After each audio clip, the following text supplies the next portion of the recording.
هالباستا بتغير طريقتكم بالطبخ للأبد. بس قبل كل شي لا تنسون تضغطون على الاشتراك والجرس اللي جنبه عشان يوصلكم كل جديد من فيديوهاتنا. أول خلونا نشوف المكونات وبعدين الطريقة.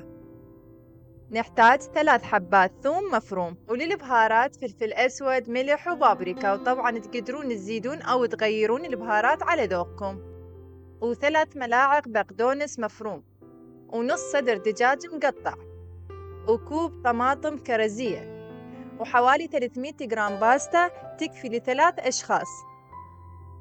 يلا خلونا نبدي. نخلي شوية زيت بالمغلى لين يحتر، تالي نضيف صدر الدجاج ونجليه لين يتغير لونه.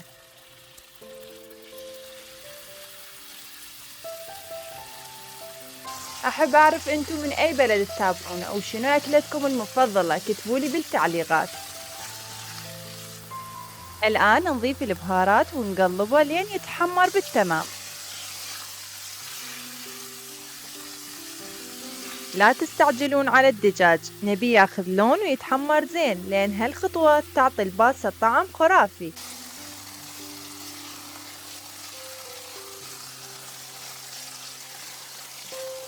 هسه نطلع الدجاج من المغلى ونخليه على جنب، وراح نرجع له بعدين.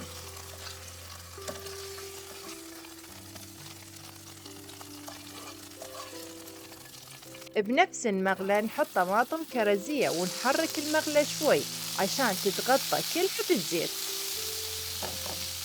تالي نضيف الملح ونحركها مرة ثانية عشان يتوزع.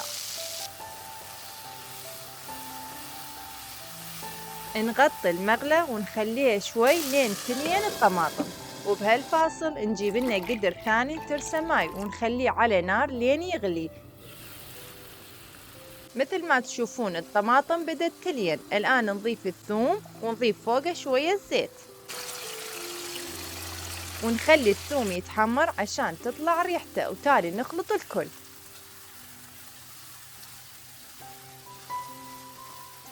نرجع الدجاج بالمغلى ونخلطه مع باقي المكونات، وبعدها نضيف البقدونس.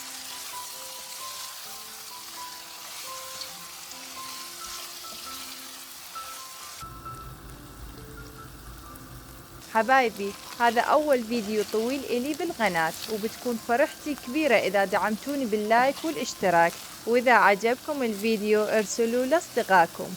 الآن نضيف شوية ماي وجبن البيتزا ونغطي المغلى ونخليهم على نار هادية لين تندمج النكهات ويذوب الجبن.